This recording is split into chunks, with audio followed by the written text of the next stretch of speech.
মম, আবার কচু নিয়েছো? হ্যাঁ, গাটি কচুর বাটাটা কিন্তু আমাদের অডিয়েন্স খুব পছন্দ করেছে, সবাই আমাদের বন্ধুরা খুব অ্যাপ্রিসিয়েট করেছে, আর আমার তো ফেভারিটই। আজকেও কি তুমি এইভাবে চলে যাচ্ছে যে কচুগুলো? আরে এটা সেদ্ধ কচু তো, তুই কি ভাবছিস সেটা কাঁচা নাকি? আমি বলে আবার ভর্তা করবে। না না, প্রতিদিন ভর্তা করব নাকি? এটা সেদ্ধ কচু আর ভর্তাটা কাঁচা কচুতে হয়। হ্যাঁ, তো এইটা দিয়ে কি হবে আজকে? এইটা দিয়ে একটা দারুণ রেসিপি করব, দারুণ। প্রেসার কুকারে যারা দেবে দিয়ে একটা সিটি মেরে নিলেই কচুটা সেদ্ধ হয়ে যাবে, বেশি সেদ্ধ করা যাবে না। এইরকম দেখ, যেরকম হয়েছে এরকম ভাবে করে নিলেই কিন্তু হয়ে যাবে। কচু ছোলা কমপ্লিট। হ্যাঁ, আর এগুলো কি আগেই তুমি দিয়ে দিলে? আরে কিচ্ছু না, সাধারণ গোটা জিরে, গোটা ধনে, কালো জিরে, শুকনো লঙ্কা আর কয়েক কোয়া রসুন দিয়ে ড্রাই রোস্ট করে নিচ্ছি। একদম পুড়াবো না, হালকা ভেজে এটাকে শিলপাটাতে বেটে নিচ্ছি। ড্রাই রোস্ট করে শিলপাটাতে ব্যাস ব্যাস, আর কিচ্ছু না। তেলের মধ্যে কি দিচ্ছ মম?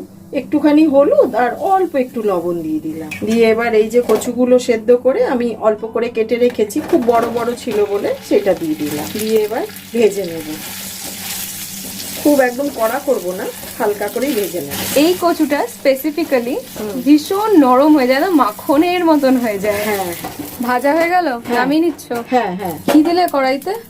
কালো জিরে, শুকনো লঙ্কা আর রসুন, কয়েক কোয়া রসুন দিয়ে দিচ্ছি টমেটো কুচি। এটা কি দিচ্ছ?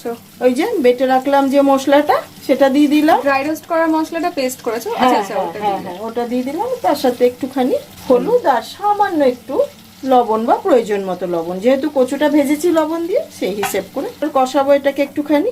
মশলাটা কষে গেছে, ভেজে রাখা কচুগুলো দিয়ে দিলাম ধনে পাতা বাটা, যাদের কাছে ফ্রেশ আছে দিয়ে দিতে পারবে। আর তার সাথে দিয়ে দেবো দুটো কাঁচা লঙ্কা আর একটুখানি জল, আমি বাটিটা ধুয়ে দিয়ে দেবো। এবার এটা কষবে। এইবার একটুখানি কষে মাখো মাখো হয়ে গেলেই রান্না হয়ে যাবে। কষে মাখো মাখো হয়ে গেছে মম? হ্যাঁ দেখ, একদম রেডি। এবার আমি গ্রেভি হয়েছে। হ্যাঁ হ্যাঁ, একদম দেখ, গ্রেভিটা কিন্তু ছাড়া নেই, মাখো মাখোই হয়ে আছে, লজিজ হয়েছে। খেতে যা হয় না, রুটির সাথে দারুণ লাগে খেতে। এমনিতেই তোমার রান্না is my all time favourite. Boss, তুমি যাই রান্না করো। ওটা ছোট থেকে খাচ্ছে তো, তাই জন্য, আর কিছু না। ওই জন্যই মাদের রান্না সব বাচ্চার প্রিয় হয়। চাক্কে দেখে। হ্যাঁ জরুর, খালো। ভালো হয়েছে মম। ভালো তো হবে বাবা, ভাত রুটি সবকিছু সাথে ভালো লাগবে। হ্যাঁ সত্যি ভালো লাগে। নরমটা মানে অদ্ভুত একটা নরম হয়েছে, মাখনের মতন হয়েছে। এরকম করে ধরলে জাস্ট কিছু মানে দিতে হচ্ছে না প্রেসার, এমনিতেই চলে আসছে।